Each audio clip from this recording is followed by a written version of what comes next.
Next है हमारे पास recursion.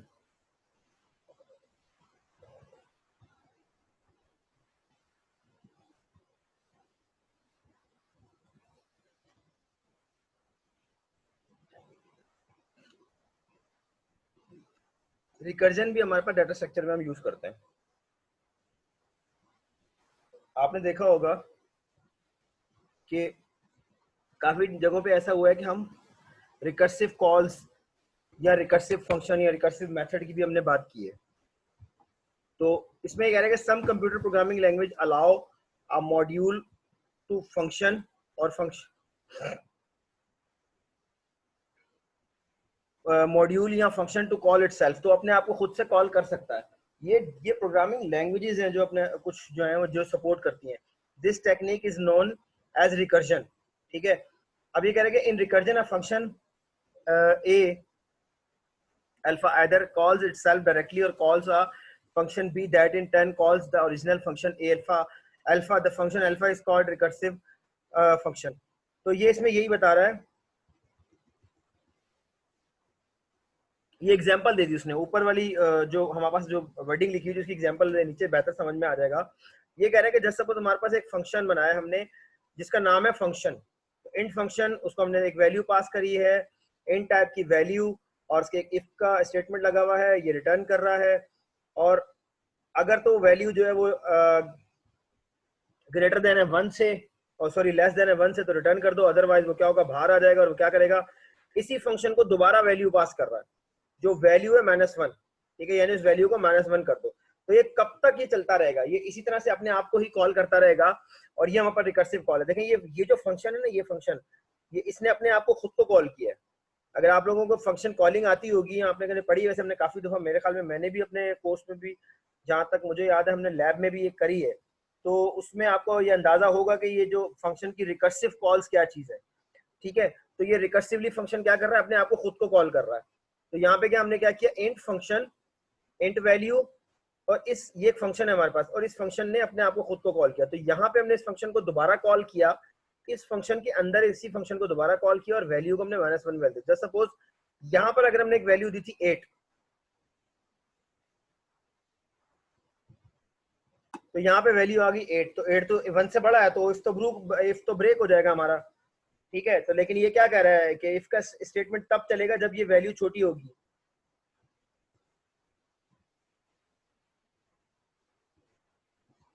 तो ये कब तक चलेगा, कब तक रिटर्न नहीं होगा, जब तक कि इसकी वैल्यू कितनी ना हो जाए, 1 या 0 ना हो जाए। तो यहाँ पे अब क्या होगा, यहाँ पे होगा 8 - 1 = 7। तो यहाँ से ये रिटर्न करेगा 7। ठीक है, अब यहाँ पे वैल्यू आएगी 7 दोबारा, क्योंकि ये वैल्यू नहीं चलेगी, तो अब यहाँ पे आएगा 7, और यहाँ पे जो वैल्यू आएगी 6। फिर ये अब जो वैल्यू पास करेगा यहाँ पे, वो वैल्यू होगी हमारे पास 6। अभी भी हमारा इफ का स्टेटमेंट नहीं चलेगा,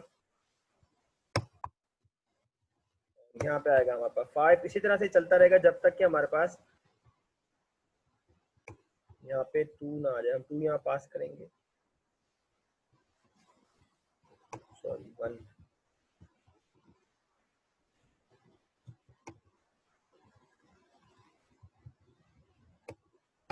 ठीक है, तो यहाँ पे हमारा इफ का स्टेटमेंट क्या होगा, ब्रेक हो जाएगा। अब ये कह रहा है कि अब प्रिंट %d वैल्यू, तो अब वैल्यू में जो भी आया वो उसको प्रिंट करवा देगा। और वैल्यू में क्या आया हमारे पास, 1, तो स्क्रीन के ऊपर 1 प्रिंट हो जाएगा। अब ये कह रहा है कि ये तो था रिकर्सिव, देखे खुद ही को कॉल कर रहा था, हमने कुछ, ये फंक्शन अपने आप को कॉल कर रहा था, उसको वैल्यू पास कर रहा था।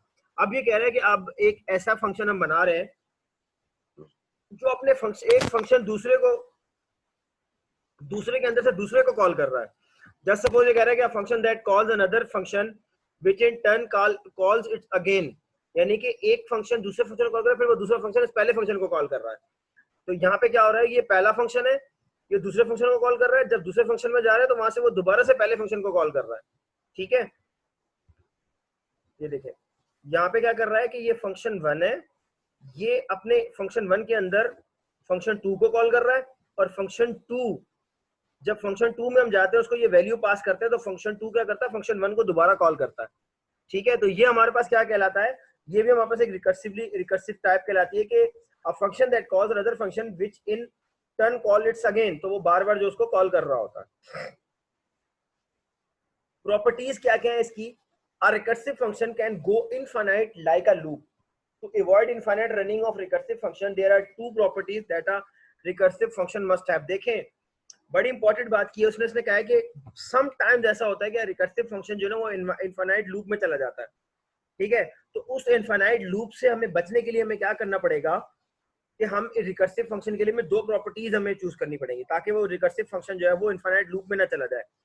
तो उसके लिए सबसे पहली चीज हमारे पास base criteria, there must be at least one base criteria और कंडीशन, यानी कि देखें कोई ना कोई ऐसी कंडीशन होनी चाहिए when this condition is met the function stops calling itself recursively, तो वो अपने आप को कॉल करना छोड़ देगा। अगर मैं ऊपर वाले फंक्शन की बात करूं, अगर मैं इसकी बात करूं, एग्जांपल देता हूं मैं इसको,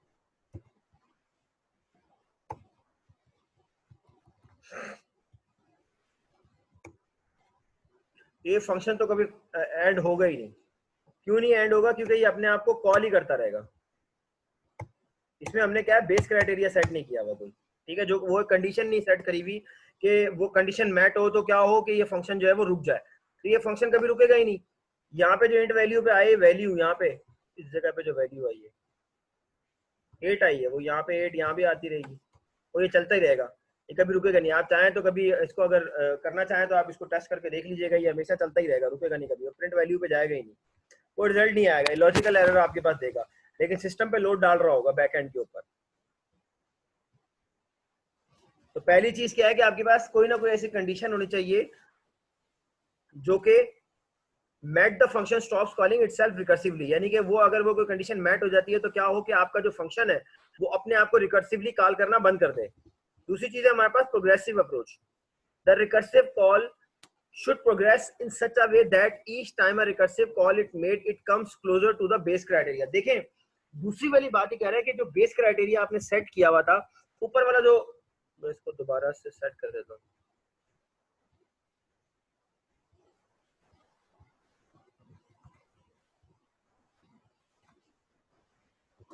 ठीक है।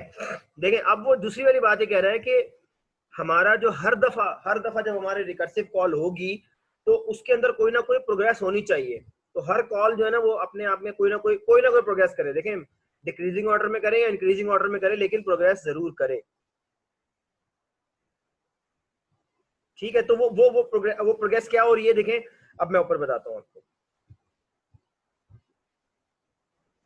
वो प्रोग्रेस यहाँ पे ये हो रही थी कि आपकी वैल्यू जो है ना डाउन हो रही है। आपने जो असल में जब बाहर कहीं इस फंक्शन को कॉल किया होगा, देखिए इससे बाहर है ये फंक्शन, यहाँ पे आपने इसको 8 वैल्यू पास करी हो जस्ट सपोज, ठीक है। तो आपने अगर इसको कोई वैल्यू, यहाँ सिर्फ वैल्यू ही पास करी है, यहाँ पे वहां पे भी इसका नाम अगर वैल्यू है, तो अगर आपने इसको कोई वैल्यू पास करी है तो देखिए वो कोई ना कोई वैल्यू है 8, और उस 8 को वो एक बेस क्राइटेरिया है, उसको मैट करना है आपने। ठीक है, उसको ये देखें यहाँ पे अपने क्राइटेरिया रखा हुआ है कि जब तक, सॉरी यहाँ पे अपने क्राइटेरिया रखा हुआ है कि जब तक वो वैल्यू 1 के बराबर या 1 ना हो जाए तब तक क्या करो, इसको चलाते रहो। ठीक है, एक तो ये क्राइटेरिया का। दूसरा प्रोग्रेसिव क्या हुआ, प्रोग्रेसिव ये हो गया कि हर दफा जब ये फंक्शन कॉल कर रहा है तो उस वैल्यू को डाउन करता जा रहा है, यानी कि नेक्स्ट कॉल के ऊपर जब यहाँ पर फर्स्ट टाइम आएगी यहाँ पे, तो यहाँ से तो 8 आया, ठीक है, लेकिन यहाँ पे वो 8 नहीं आया होगा। यहाँ पे 8 आने के बाद जो प्रोग्रेसिव कॉल आ रही है वो यहाँ पे 7 रह जाएगा। ठीक है, तो रिकर्सिव फंक्शन में क्या होगा कि वो दो चीजें, यहाँ तो एक तो बेस क्राइटेरिया उसका जो कि ये है हमारे पास, और दूसरी चीज क्या है, प्रोग्रेसिव कॉल। प्रोग्रेसिव कॉल से मतलब कोई ना कोई ऐसी प्रोग्रेसिवनेस होनी चाहिए कि वो उस बेस क्राइटेरिया को मीट करके कभी ना कभी ब्रेक हो जाए। अगर हम इस तरह की चीजें यूज नहीं करेंगे तो क्या होगा, हमारा जो रिकर्सिव फंक्शन है वो इनफाइनाइट लूप में चला जाएगा। अभी कह रहे हैं कौन सी प्रोग्रामिंग लैंग्वेजेस है जो कि इसको यूज करती हैं। Many programming languages implement recursion by means of stacks। तो ये कह रहा है कि काफी सारी प्रोग्रामिंग लैंग्वेज जो कि इंप्लीमेंट करती है इस रिकर्जन को, किस लिए, स्टैक के अंदर। Generally whenever a function caller जो कॉल कर रहा है calls another function callee or itself as callee, the caller function transfer execution control to the callee. This transfer process may also involve some data to be passed from the caller to the callee. देखिए ये collar और कॉली का फर्क क्या है? Collar वो है जिसको कॉल किया जा रहा है, सॉरी, कॉलर वो है जो कॉल कर रहा है, और कॉली वो है जो जिसको कॉल किया जा रहा है. तो कॉलर फंक्शन कह रहा है कि वो कभी कभी ऐसा भी होता है कि वो कॉली के पास आपका जो क्या चला जाता है, ट्रांसफर चला जाता है, प्रोसेस कॉलर से कॉली के पास गया, तो कॉली से वापस जो है वो कॉलर के पास आया, तो उस दौरान में जो आपका कॉलर फंक्शन है वो कॉली बन जाएगा. ठीक है, तो इस दौरान में वो ये कह रहा है कि ये भी एक तरीकेकार से प्रोसेस में इन्वॉल्व होता है. तो लेकिन जब जिसके पास जो वो दिस ट्रांसफर प्रोसेस में also involve some data to be pass from the caller to callee. ठीक है, तो कंट्रोल एग्जीक्यूशन कंट्रोल किसके पास होता है? The caller function transfer execution control to the callee. तो जब ये चला जाता है, देखिए अभी ऊपर वाले एग्जांपल में आपने देखा कि दो फंक्शन थे, कि फंक्शन 1 एंड फंक्शन 2. तो फंक्शन 1 क्या करता है? फंक्शन 2 को कॉल कर रहा था. जब फंक्शन 1 फंक्शन 2 को कॉल कर रहा था, तो फंक्शन 1 जो था कॉलर था, और उसने फंक्शन 2 को कॉल किया, और फंक्शन 2 कॉली था. तो फंक्शन 2 क्योंकि कॉली था, तो फंक्शन 2 के पास कंट्रोल चला गया. जैसे ही फंक्शन 1 ने फंक्शन 2 को कंट्रोल कॉल किया, तो अब जो है आपके पास जो एग्जीक्यूशन कंट्रोल है वो किसके पास चला गया? फंक्शन 2 के पास. यही समझा रहा हूँ. अब कह रहा है this implies the caller function has to suspend its execution temporarily. जो कॉलर फंक्शन था वो अपने जाहिर सी बात है एग्जीक्यूशन रोक देता थोड़ी देर के लिए. The resume later when the execution control return from the callee function. तो जिसको हमने कॉल किया है, अगर मैं फंक्शन 1 फंक्शन 2 की बात करूं, तो जब मैंने फंक्शन 1 से फंक्शन 2 को कॉल किया है, तो अब फंक्शन जब जैसे ही मैंने फंक्शन 1 ने फंक्शन 2 को कॉल किया, तो अब कंट्रोल किसके पास चला गया? फंक्शन 2 के पास. और ड्यूरिंग दैट जो फंक्शन 1 है वो टेम्परेली सस्पेंड हो जाएगा, उसका कोई एग्जीक्यूशन परफॉर्म नहीं होगी जब तक कि फंक्शन 2 से डाटा रिटर्न होके या उसका कोई रिटर्न होके आंसर नहीं आता. Here the caller function need to start exactly from the point of execution where it puts itself on hold. ठीक है, अभी कह रहा है कि जहां पर उसने पहले फंक्शन 1 ने जहां पे उसको रुका था ना, वो जहां पर उसने रुक के फंक्शन 2 को कॉल किया था, और फंक्शन 2 से जब रिटर्न कोई डाटा आया है, तो वो बिल्कुल एग्जैक्टली वहीं से स्टार्ट करेगा. It also needs the exact same data values it was working on. तो वो वही एग्जैक्ट वैल्यू, वही सेम डाटा वैल्यूज हैं. मतलब जो देखें, जो फंक्शन 2 से वैल्यू आई है उसको छोड़ के बाकी सारी जो वैल्यूज उसके पास पहले से मौजूद थी उसके ऊपर काम करेगा. For this purpose an activation record और stack frame is created for the caller function. तो अब ये कह रहा है कि बेसिकली होता क्या है कि जो आपका जो फंक्शन होता है ना, कॉलर फंक्शन, कॉली फंक्शन, जिसको हम बात कर रहे हैं फंक्शन 2 की, तो फंक्शन 2 पे क्या होगा, वो क्या कर रहा है, हम इसका रिकॉर्ड कहाँ पे रखते हैं? स्टैक के ऊपर. तो यहाँ पे हम स्टैक यूज कर रहे होते हैं.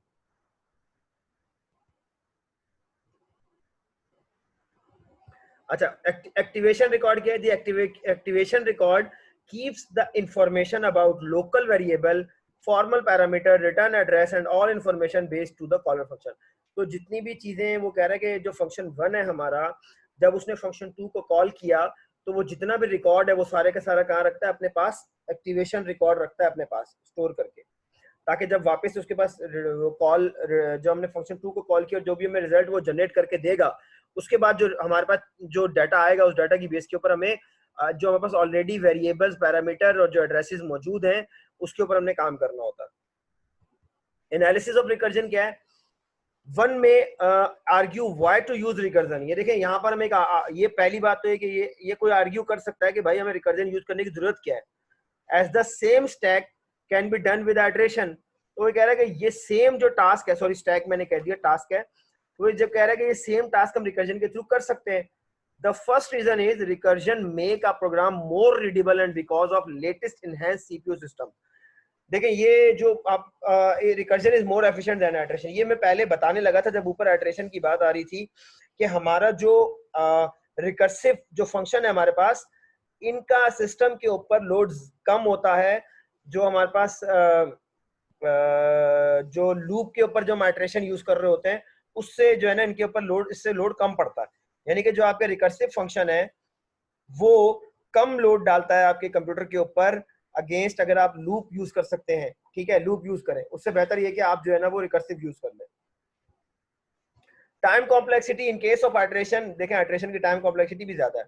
We take number of iteration to count the time complexity. Likewise in case of recursion, assuming everything is constant, we try to figure out the number of times a recursive call is being made. A call made to a function is यानी कि अगर कोई एक function को हम कोई call करते हैं तो वो क्या बनती है हमारे पास, big O1.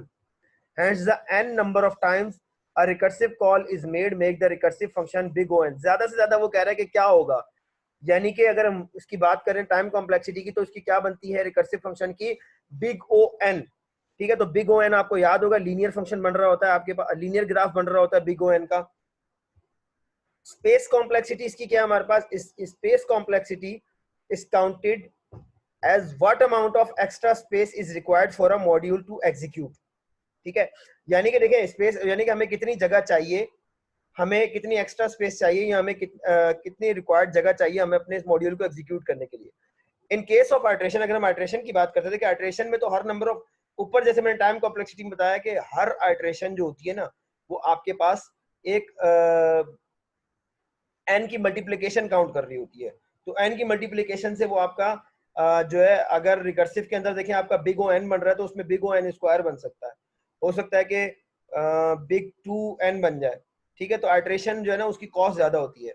तो अब नीचे स्पेस कॉम्प्लेक्सिटी में भी वो यही बता रहा है कि इन case of iteration the compiler hardly require any extra space. ये कह रहा है कि इन case of iteration the compiler hardly requires any extra space, उसकी कोई एक्स्ट्रा स्पेस की रिक्वायरमेंट नहीं होती. The compiler keep updating the values of variable used in the iteration. तो वो जो वैल्यूज, अब एक ही वेरिएबल होता है हमारे पास, उसकी वैल्यू जो अपडेट हो रही होती है हम आइटरेशन में उसी को यूज करते हैं. तो आइटरेशन से बना लूप है. ठीक है, आइटरेशन जब भी कॉल किया जाता है तो आप ध्यान में रखिएगा आइटरेशन मींस लूप. ठीक है, for loop, while loop, do while loop, तो ये लूप्स की बात होती है iteration. But in case of recursion the system need to store activation record each time a recursive call is made. देखें यहाँ पर स्पेस कॉम्प्लेक्सिटी बढ़ गई कि रिकर्सिव कॉल के अंदर ये होता है कि जब फंक्शन अपने आप को ही कॉल करता है तो वो जो उसके पास दूसरा जो एड्रेस है, जो वेरिएबल का डाटा है या दूसरा जो भी जो उसके पास पैरामीटर आए हैं वो सबकी वैल्यूज क्या करता है अपने पास, उसको स्टोर करके रखनी पड़ती है.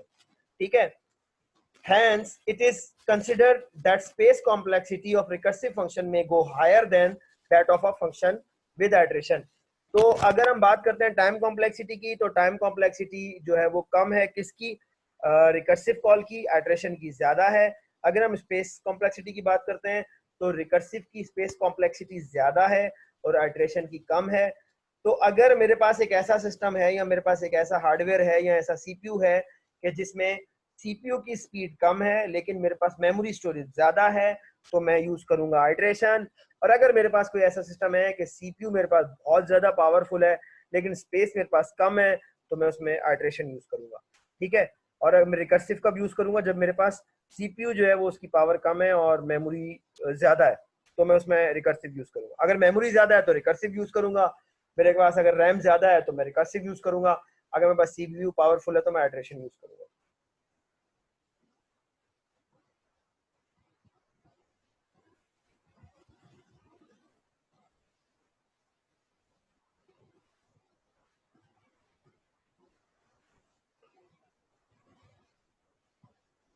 लास्ट बट नॉट लीस्ट है हमारे पास जो डाटा स्ट्रक्चर एल्गोरिथम का, वो है टावर ऑफ हेनोई. ठीक है, टावर ऑफ हेनोई भी हमारे पास एक डाटा स्ट्रक्चर की एग्जांपल है. Tower of Hanoi is a mathematical puzzle which consist of 3 towers. ये देखिए 3 टावर्स है हमारे पास,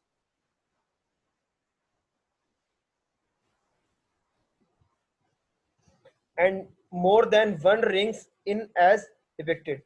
अब ये कह रहा है कि ये हमारे पास एक ये गेम है, मैथमेटिकल एक पजल है कि इसमें जो है हमारे पास 3 टावर हैं और 3 डिस्क हैं डिफरेंट साइज की. तो ये कह रहा है कि हर एक के अंदर एक डिस्क जानी चाहिए, मेरे ख्याल में यही है शायद. ये कह रहा है these rings are of different sizes and stacked upon in an ascending order. The smaller one sits over the large one. There are other iteration of the puzzle where the number of discs increase but the tower count remain the same. ठीक है, ये कह रहा है कि 3 ये कम है, इसमें डिस्क वैसे ज्यादा होती हैं. तो ये कह रहा है कि हम अगर इस डिस्क को असेंडिंग ऑर्डर में इस टावर में रखना चाहें, इस टावर में या इस टावर में, तो कैसे रखेंगे. अभी खैर रखी हुई है असेंडिंग ऑर्डर में, लेकिन अगर हम इसको इस वाले टावर में इस वाले टावर में रखना चाहें तो कैसे रखेंगे. ठीक है, तो रूल्स क्या है, the mission is to move all the disk to some other tower. किसी और टावर में देखिए मूव करना है, without violation the sequence of arrangement a few rules to be followed for, यानी कि अगर हम इस एक डिस्क को यहाँ रखेंगे तो अगली डिस्क भी उसके ऑर्डर में आनी चाहिए, यानी कि असेंडिंग ऑर्डर में आनी चाहिए। Only one disc can be move among the tower at any given time, यानी कि एक ही डिस्क मूव हो सकती है एक टावर से। Only the top disc can be remove, सिर्फ टॉप जो डिस्क है ना वही आप उठा सकते हैं, यानी कि स्टैक वाला पॉइंट ऑफ व्यू है।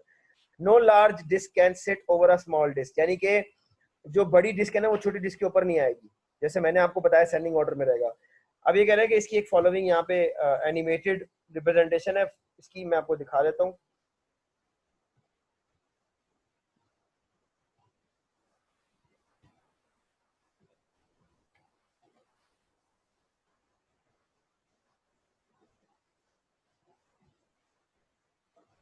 ठीक है, ये देखें, ये बता रहा है आपको।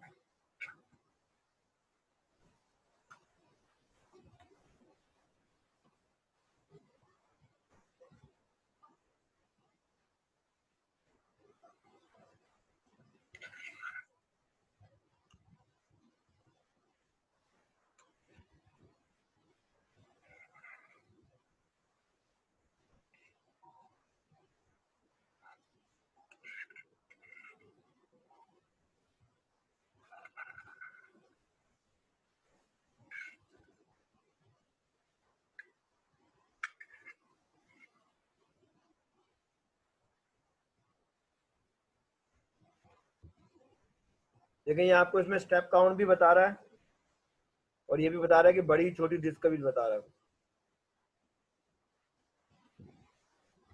ठीक है, तो ये हमारे पास क्या था, tower of Hanoi. Tower of Hanoi puzzle with n disks can be solved in minimum 2n-1 steps। अच्छा भाई, ये कह रहा है कि अगर हमारे पास जितने नंबर ऑफ डिस्क है ना उतने उसके इस हिसाब से ये ना सॉल्व हो सकता है। अच्छा, ये भी है ना, मेरे ख्याल में गलत लिखा हुआ है, ये भी इसके यहाँ पे आएगा।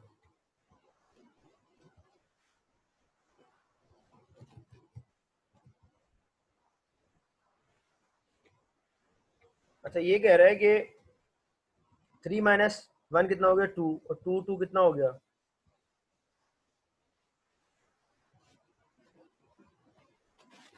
8।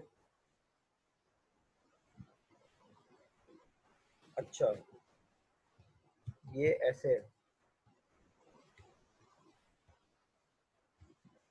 ठीक है, 2 की पावर 3 8, 8-1 7। तो ये कह रहा है कि आपका जो एक प्रॉब्लम है, जो आपका एक जो जिसमें 3 डिस्क हैं, ठीक है, तो नंबर ये क्या बता रहा है आपके पास, the representation show that the puzzle with 3 disk has taken, अगर आपका 3 डिस्क हैं तो आपको 7 स्टेप में ये सॉल्व कर लेना चाहिए। इसका एल्गोरिथम है, नीचे आओ, आपको एल्गोरिथम इसका टावर ऑफ हेनोई का। To write an algorithm for tower of Hanoi first we need to learn how to solve this problem with lesser amount of disk, से 1 और 2। ठीक है, तो सबसे पहले हम क्या करेंगे,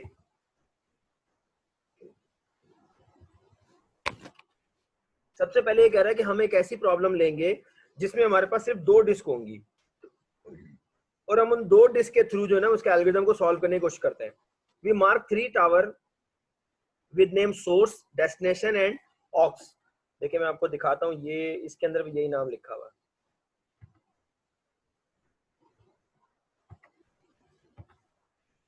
ठीक है, इसके अंदर यही नाम लिखा हुआ है।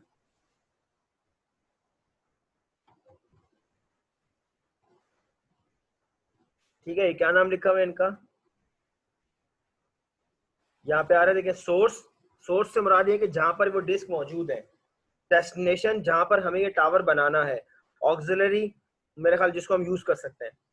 अच्छा, we mark 3 tower with name source, destination and auxiliary, only the help moving the disk. देखें, वो मैंने ना ऑक्सिलरी से मुराद ये कि जिसपे हम सिर्फ हम टेम्परेरी तौर पे अपनी डिस्क जो है वो मूव करेंगे, फिर वहां से हम डेस्टिनेशन पे मूव करेंगे। If we have only one disk then it can easily be moved from source to destination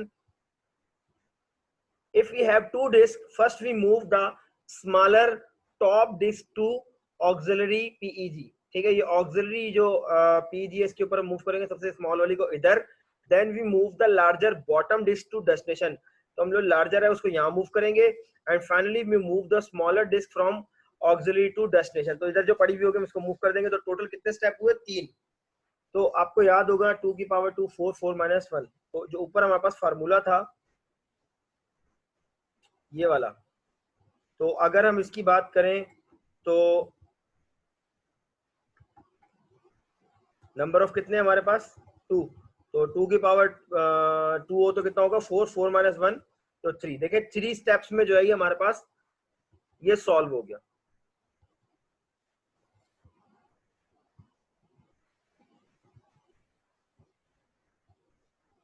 अभी करेंगे tower of Hanoi with 2 disk. So now we are in a position to design an algorithm for tower of Hanoi with more than 2 disk. अब देखें 2 disc वाला तो हमने 3 step में solve कर लिया. अब क्या करेंगे? We divide the stack of disk in 2 parts.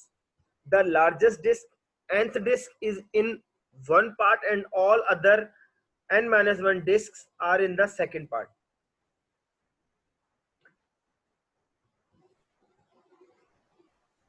Our ultimate aim is to move disk n from source to destination and then put all other. ये कह रहा है कि हमारा अल्टीमेट गोल क्या है कि मूव डिस्क n, जितनी भी डिस्क n है फ्रॉम सोर्स टू डेस्टिनेशन, ये हमारा गोल है, and then put all other n-1 disk on to it. यानी कि जो सबसे आखिर में जो लार्जेस्ट वाली nth डिस्क है, nth नंबर ऑफ डिस्क कौन सी है जो सबसे आखिर में पड़ी हुई है, एक तो वो, और बकाया जो है वो सारी इसके ऊपर आने वाली हैं. तो हमारा सबसे पहला गोल तो ये है कि जो सबसे आखिरी वाली डिस्क है ना उसको सबसे लास्ट में डेस्टिनेशन में उसको पुट कर दें. We can imagine to apply the same in a recursive way for all given set of disc.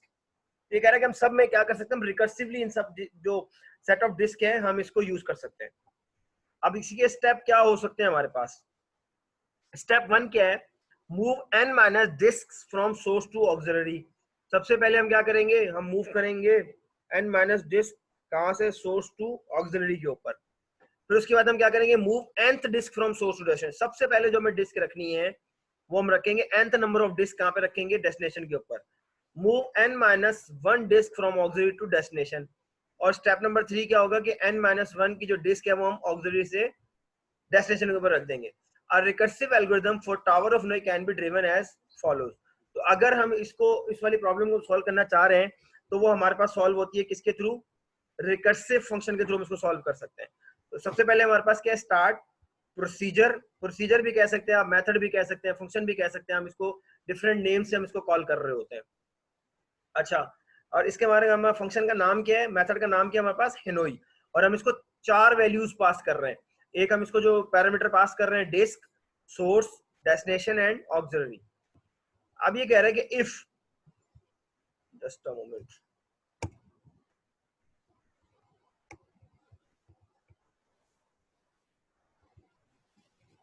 अच्छा ये कह रहा है कि if disk is equal to 1, अगर ये कह रहा है कि आप सबसे पहले ये चेक करेगा कि आपके पास जो सोर्स है उसमें डिस्क कितनी रखी हुई है.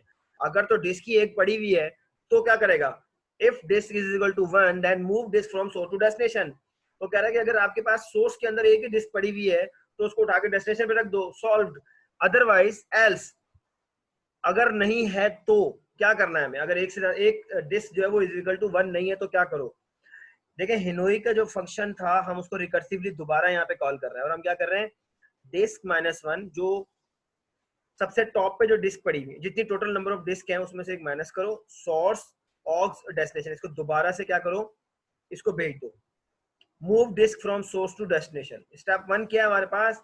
हेनोई के फंक्शन को रिकर्सिवली कॉल करो. जस्ट सपोज हम यहाँ बात करते हैं, हमारे पास 2 पड़ी हुई है डिस्क, तो 2 - 1. तो अब हम जो इसको डिस्क पास कर रहे हैं यहाँ पे वो कितनी होंगी? 1. तो अब जब यहाँ पे आया तो यहाँ 1 हो गया. तो 1 जब इज इक्वल टू 1 हो गया तो अब इट्स मींस दैट कि हमारे पास जो टावर है उसके जो हमारे पास सोर्स का जो टावर था, सोर्स के टावर के अंदर हमारे पास सिर्फ एक डिस्क मौजूद है.